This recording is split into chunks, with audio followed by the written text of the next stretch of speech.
Hello प्यारे दोस्तों, I hope सभी अच्छे होंगे। आपका मोस्ट वेलकम है आपके अपने यूट्यूब चैनल पीपीजीएस के अंदर। और जय श्री कृष्णा। सबसे इम्पोर्टेंट आज हम जो डिस्कस कर रहे हैं इंडियन हिस्ट्री, आधुनिक इतिहास की जो हमने सीरीज शुरू कर रखी है, उसमें आज हम अध्ययन करेंगे पूना पैक्ट। पूना पैक्ट बहुत ही इंपॉर्टेंट टॉपिक है पूना पैक्ट। लेकिन पूना पैक्ट को समझने से पहले उससे अतीत में चलते हैं। देखिए, पूना पैक्ट जो हुआ था उससे पहले आपको पता होगा, लगभग पूना पैक्ट से पहले लगभग 2 गोलमेज सम्मेलन हो चुके थे। द्वितीय गोलमेज सम्मेलन में गांधी जी कांग्रेस के एकमात्र प्रतिनिधि के रूप में द्वितीय गोलमेज सम्मेलन लंदन के अंदर भाग लेते हैं। लेकिन द्वितीय गोलमेज सम्मेलन बहुत से कारणों की वजह से असफल हो गया था, क्योंकि वहाँ मुख्य रूप से जिन जिन प्रतिनिधियों ने भाग लिया उन सभी प्रतिनिधियों ने गांधी जी का किसी मुद्दे पर समर्थन नहीं किया, और सभी के सभी व्यक्ति अपने एक प्रकार से जो उनका निजी एजेंडा था उस निजी एजेंडे पर काम कर रहे थे। इस वजह से द्वितीय गोलमेज सम्मेलन असफल हुआ और गांधी जी वापस लौट के आ गए। गांधी जी ने यहाँ लौटने के बाद में दोबारा जो मूवमेंट चल रहा था सविनय अवज्ञा आंदोलन, उसको पुनः स्टार्ट कर दिया। लेकिन उसी दौरान गांधी जी को और अन्य जो बड़े बड़े नेताओं को गिरफ्तार कर लिया जाता है, और वहीं पर वो सविनय अवज्ञा आंदोलन एक प्रकार से कोई खास असर नहीं डाल पाता है। और गांधी जी को पुणे की जो यरोदा जेल थी, पुणे की यरोदा जेल के अंदर गांधी जी को डाल दिया जाता है। तीनों ही गोलमेज सम्मेलन में भारत की तरफ से डॉक्टर भीमराव अंबेडकर ने लिया था। और डॉक्टर भीमराव अंबेडकर मुख्य रूप से जो दलित वर्ग था, दलित समाज था, उनकी जो स्थिति थी, चाहे वो सामाजिक, आर्थिक, राजनीतिक, किसी भी रूप से दलित समाज की जो स्थिति खराब थी, उस स्थिति को ऊपर उठाने के लिए डॉक्टर भीमराव अंबेडकर काम कर रहे थे।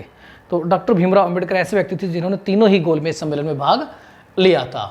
अब मुख्य रूप से दलितों के लिए भी अलग निर्वाचन पद्धति की मांग डॉक्टर भीमराव अंबेडकर द्वितीय गोलमेज सम्मेलन में कर रहे थे। भारत में सबसे पहले अलग निर्वाचन क्षेत्रों, जिसे हम सांप्रदायिक निर्वाचन क्षेत्र भी बोलते हैं, सबसे पहले 1909 का अधिनियम, मार्लिमेंटो जो अधिनियम आया था, उस अधिनियम में सबसे पहले मुसलमानों को इस प्रकार सांप्रदायिक निर्वाचन की व्यवस्था दी गई थी।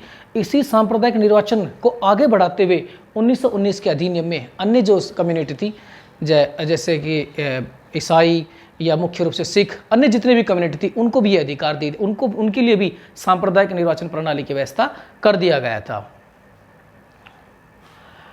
अब ब्रिटेन के जो प्रधानमंत्री थे रैमजे मैकडोनाल्ड, उनके द्वारा सांप्रदायिक पंचाट लाया जाता है, जो कि 16 अगस्त 1932 को लाया गया। इसके तहत ये प्रावधान किया गया था कि दलित जो समाज था, दलित समाज के साथ अन्य जो वर्ग थे, उनके लिए भी सांप्रदायिक निर्वाचन प्रणाली लेके आते हैं। क्योंकि अंग्रेजों का मुख्य एजेंडा था हिंदू समाज को या हिंदू कम्युनिटी को पूरी तरह डिवाइड करना, क्योंकि उनकी पॉलिसी यही थी कि जब तक ये डिवाइड हो जाएंगे, ये वीक रहेंगे और हम यहाँ लंबे समय तक शासन कर सकते हैं। तो ऐसा ही उन्होंने किया कि जो कम्युनल अवार्ड था, जिसको सांप्रदायिक पंचाट बोलते हैं, इसके द्वारा अन्य जो वर्ग थे उनको भी एक प्रकार से इसी प्रकार का सांप्रदायिक निर्वाचन की व्यवस्था उनको दे दिया गया। इसकी खबर जैसे ही गांधी जी को मिली तो गांधी जी इस बात से बहुत ही नाराज हो गए, और गांधी जी ने यरोदा की जेल से ही आमरण अनशन की शुरुआत कर दी। पर इससे पहले गांधी जी ने क्या किया, गांधी जी को जब इसकी जानकारी मिली तो गांधी जी ने प्रधानमंत्री रैमजे मैकडोनाल्ड को एक पत्र लिखा, और उस पत्र में लिखकर ये कहा कि आप जो सांप्रदायिक अधिनिर्णय किया है, सांप्रदायिक जो पंचाट लेके आए, इसको वापस ले जाए। लेकिन इसको वापस लेने से रैमजे मैकडोनाल्ड ने मना कर दिया। उसके बाद गांधी जी आमरण अनशन पर बैठ गए और ये कहा, जब तक इस सांप्रदायिक पंचाट को वापस नहीं लिया जाएगा, मैं एक अन्न का दाना भी ग्रहण नहीं करूंगा। गांधी जी के द्वारा इस आमरण अनशन की शुरुआत कर दी जाती है। जैसे ही इस आमरण अनशन की शुरुआत की जाती है, लगातार डॉक्टर भीमराव अंबेडकर के ऊपर लगातार प्रेशर बढ़ने लग जाता है, क्योंकि डॉक्टर अंबेडकर जो इस मांग कर रहे थे, उनकी मांग भी सही थी, क्योंकि उस समय जो दलित समाज था उनके साथ बहुत ही मिसबिहेव किया जा रहा था, बुरा व्यवहार किया जा रहा था, उनका शोषण किया जा रहा था, उनको किसी प्रकार के अधिकार प्राप्त नहीं थे, सामाजिक दृष्टि से भी उनके साथ बहुत भेदभाव किया जाता था, उनको साथ खाना नहीं खिलाया जाता था, मंदिरों में प्रवेश करने नहीं दिया जाता था, काफ़ी जगह उनको पानी भी भरने नहीं दिया जाता था। यानी मैं कहता हूँ कि डॉक्टर अंबेडकर जो उस समय डिमांड उठा रहे थे, उनकी डिमांड उठाना भी जायज़ थी, क्योंकि इस कम्युनिटी, इस मुख्य रूप से इस दलित वर्ग के साथ बहुत अधिक अनजस्टिस, बहुत अधिक अन्याय किया जा रहा था। इसी वजह से उनकी स्थिति को सुधारने के लिए डॉक्टर भीमराव अंबेडकर आगे आ रहे थे और वो इसको मांग को उठा रहे थे, क्योंकि उनको पता था कि जब तक हम लोगों को ये कहें कि आप इनको सम्मान देने वाले नहीं थे प्यार से, इसी प्रकार उन्होंने अलग निर्वाचन क्षेत्र की मांग की थी। लेकिन जैसे ही गांधी जी ने आमरण अनशन शुरू किया, डॉक्टर भीमराव अंबेडकर के ऊपर लगातार प्रेशर उत्पन्न हो रहा था कि भाई आप किसी भी प्रकार से एक बार गांधी जी से मिलो, गांधी जी से मिलकर बात करो। इस चीज़ को लेकर अंबेडकर के ऊपर लगातार प्रेशर क्रिएट किए जा रहे थे। इधर समाज के अंदर भी लगातार अंबेडकर के खिलाफ उनको देशद्रोही बताया जा रहा था, उनको ऊपर अन्य प्रेशर क्रिएट किया जा रहा था और कुछ जगह तो उनको मारने के लिए भी धमकी दी जा रही थी। तो एक प्रकार से ऐसा माहौल उत्पन्न हो गया था। मुख्य रूप से जो स्वर्ण जातियाँ थी, उन स्वर्ण जातियों के द्वारा ही इन दलित वर्ग का शोषण, उनके साथ मिसबिहेव, ये सारा दलित जातियाँ ही कर रही थी। एक चीज़ में और है यहाँ पर, जब साइमन कमीशन भारत आया तो साइमन कमीशन का लगभग सभी ने विरोध किया था, लेकिन डॉक्टर भीमराव अंबेडकर ने साइमन कमीशन का सहयोग किया था। क्योंकि साइमन कमीशन का सहयोग करने के पीछे डॉक्टर अंबेडकर का मुख्य तरह किया था कि साइमन कमीशन अंबेडकर की बात सुन रहा था, दलित वर्ग की जो परेशानी थी उसको सुन रहा था। क्योंकि भारत में उस परेशानी को कोई सुन नहीं रहा था, तो कम से कम अंबेडकर दलित वर्ग की स्थिति को सुधारने के लिए साइमन कमीशन का कोऑपरेट, उसका सहयोग कर रहे थे।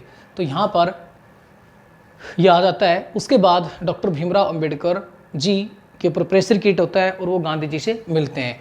और गांधी जी के साथ मिलने के बाद, जिसे हम पूना समझौता है, पूना पैक्ट भी कहते हैं, ये 24 सितंबर 1932, याद रखेंगे 24 सितंबर 1932 को ये होता है। और ये किस किस गांधी जी व अंबेडकर के बीच होता है ये।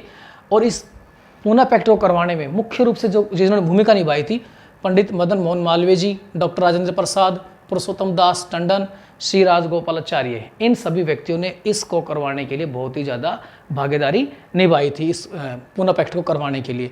और ये जो पैक्ट हुआ था ये यरोदा जेल में हुआ था, क्योंकि गांधी जी यरोदा जेल के अंदर ही कैद थे, वहीं पर हुआ था। और इसके तहत जो हरिजन निर्वाचन क्षेत्र था, हरिजन निर्वाचन क्षेत्र या जिसको हम सांप्रदायिक निर्वाचन क्षेत्र बोलते हैं, उनको समाप्त कर दिया जाता है और सामान्य निर्वाचन क्षेत्रों का प्रबंध कर दिया जाता है। यानी सांप्रदायिक क्षेत्र पर जो बांटा गया था, उन सांप्रदायिक क्षेत्रों को अंबेडकर जी समाप्त कर देते हैं। लेकिन उनको समाप्त करने के बाद सामान्य निर्वाचन क्षेत्र, अर्थात जो हिंदू समाज की जो सीटें मिल रही थी, हिंदू समाज की जो सीटें मिल रही थी, उन्हीं में से सीटों को बढ़ाकर उनको आरक्षण दे दिया जाता है। जब सांप्रदायिक निर्वाचन दिया गया था, उस समय सांप्रदायिक निर्वाचन के साथ ही साथ 71 सीटें दे दी जाती हैं। गांधी जी के द्वारा इस समझौते के द्वारा उन सीटों को बढ़ा दिया जाता है।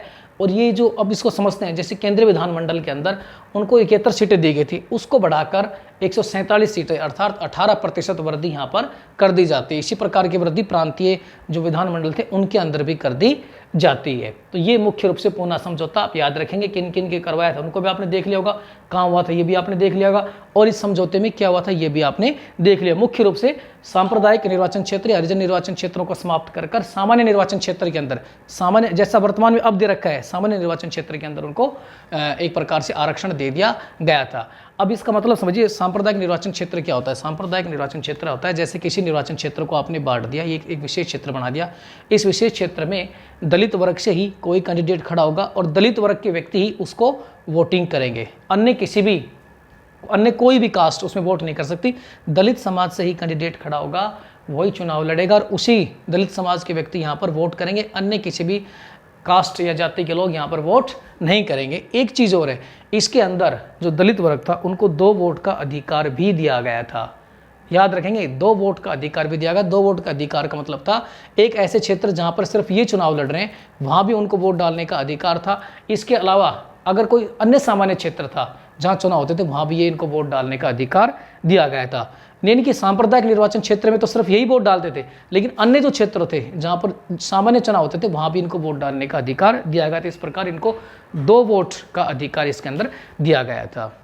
अब गांधी जी अंबेडकर को ये विश्वास दिलाते हैं कि मैं अपनी जो भविष्य की राजनीति होगी उसमें दलितों के उद्धार के लिए, उनकी भलाई के लिए आगे काम करूंगा। और ऐसा देखने में भी आया। गांधी जी मुख्य रूप से इसका विरोध इसलिए कर रहे थे कि अंग्रेज ये चाहते थे कि जो हिंदू हैं, हिंदुओं के अंदर भी एक प्रकार से पार्टीशन हो जाए, हिंदू भी 2 गुटों में बढ़ जाएं और ये राष्ट्रीय आंदोलन बढ़ जाए। इसी प्रकार वो इस प्रकार का सांप्रदायिक पंचायत लेकर आए थे। गांधी जी ने अंबेडकर को कहा था कि आप अलग नहीं हैं, आप हिंदू समाज के ही अंग हैं, आपको अलग से आरक्षण कैसे दिया जाए। अगर हम आपको अलग से आरक्षण देंगे तो अपना जो समाज है, हिंदू समाज है, ये और डिवाइड होगा, अपनी कम्युनिटी और ज़्यादा अलग अलग भागों में फैलेगी। क्योंकि फिर ये भी विरोध किया गया था, गांधी जी, डॉक्टर भीमराव अंबेडकर जी ने कहा था कि ऐसा ही विरोध जब अन्य कम्युनिटी को दिया गया तब विरोध नहीं किया गया। तो गांधी जी ने कहा था कि भाई 1919 का जो अधिनियम पारित हुआ तब मैं भारत में नहीं था, और 1919 का जो अधिनियम पारित हुआ, उस समय गांधी जी यद्यपि भारत में आ चुके थे, पर उस समय गांधी जी को वो एक बहुत बड़ा चेहरा नहीं थे, यानी गांधी जी का हाथ में पावर नहीं थी। लेकिन अब चूंकि मेरे पास पावर है और मैं इसको रोक सकता हूं, तो रोकना भी चाहिए।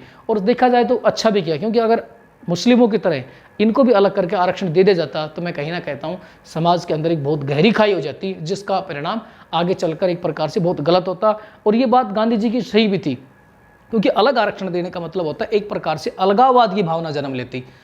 अब ये तो ठीक है भाई, बहुत लंबे समय से चीज़ें आ रही थी, उनको धीरे धीरे खत्म भी किया गया है, तो ये मुख्य रूप से एजेंडा वहाँ पर रखा गया, 2 मत का इनको अधिकार दिया गया। और इसके बाद कि हम गांधी जी की राजनीति को देखें, तो इसके बाद गांधी जी मुख्य रूप से गांधी जी ने इनको हरिजन शब्द भी कहा। हरिजन अर्थात भगवान की संतान भी इनको हरिजन नाम दिया गया। हरिजन एक पत्रिका थी, वो पत्रिका भी गांधी जी के द्वारा निकाली गई, और मुख्य रूप से जो हरिजन बस्ती थी वहाँ जाकर गांधी जी रहने भी लग गए, और उनके विकास के लिए बहुत सारे कुछ कार्यक्रम भी इसके तहत चलाए गए। और डॉक्टर भीमराव अंबेडकर जी का तो योगदान हम बिल्कुल भी नहीं भूल सकते, क्योंकि डॉक्टर भीमराव अंबेडकर जी अगर नहीं आते और इनके दलित वर्ग के लिए काम नहीं करते, तो मैं समझता हूँ कभी भी इनकी स्थिति नहीं सुधरती। क्योंकि हम देखते हैं जिस व्यक्ति को एक बार जो कुर्सी मिल जाती है वो उसको छोड़ता नहीं है, जिस व्यक्ति को सुविधाएं या पावर मिल जाती है वो छोड़ता नहीं है, मजबूरी में छुड़ाई जाती हैं। आज भी आप देखते हैं वर्तमान समय में हमारी राजनीति के अंदर 85-90 साल के कुछ बुजुर्ग हो जाते हैं, लेकिन कुर्सी से चिपके रहते हैं, युवाओं को आगे आने का अवसर देते नहीं है, क्योंकि राजनीतिक भूख या राजनीतिक महत्वाकांक्षा व्यक्ति का पीछा नहीं छोड़ती है। तो डॉक्टर भीमराव अंबेडकर जिन्होंने आगे चलकर भारत का जो संविधान भी तैयार किया, जिन्हें संविधान का फादर भी कहा जाता है, तो मैं समझता हूँ कि बहुत ही इंटेलिजेंट पर्सन थे, बहुत ही एक अच्छे व्यक्ति थे। मुख्य रूप से भारतीय राजनीति या भारतीय समाज के अंदर कई बार कुछ व्यक्तियों के द्वारा उनकी बुराई भी की जाती है इस आरक्षण को लेकर। तो आरक्षण उस समय के अंदर बिल्कुल सही था। आप अभी से तुलना मत कीजिए, आप उस स्थिति में जाकर तुलना कीजिए जब उनकी स्थिति को देखिए कि उनकी स्थिति, दलित समाज की स्थिति उस समय कैसी थी। आप एक बार कल्पना कीजिए, उन स्थिति में आरक्षण देना बिल्कुल ही सही था, बिल्कुल गलत नहीं था, अगर आप उस स्थिति में जाकर देखेंगे, उनकी भावनाओं को, उनकी स्थिति को समझेंगे तो। लेकिन कुछ वर्ग के द्वारा डॉक्टर अंबेडकर की अक्सर बुराई भी की जाती है, उन्होंने आरक्षण दे दिया, क्योंकि वो वर्ग ऐसे करते हैं कि भैया उस समय की अगर आप स्थिति देखेंगे तो आप अंबेडकर की बुराई नहीं करेंगे। यानी इनकी स्थिति को ऊपर उठाने के लिए आरक्षण ही एक जो है समाधान था, और कोई दूसरा समाधान नहीं था। तो मैं समझता हूँ कि आप इस पूना पैक्ट को बहुत अच्छी तरह से समझ गए होंगे। वंदे मातरम।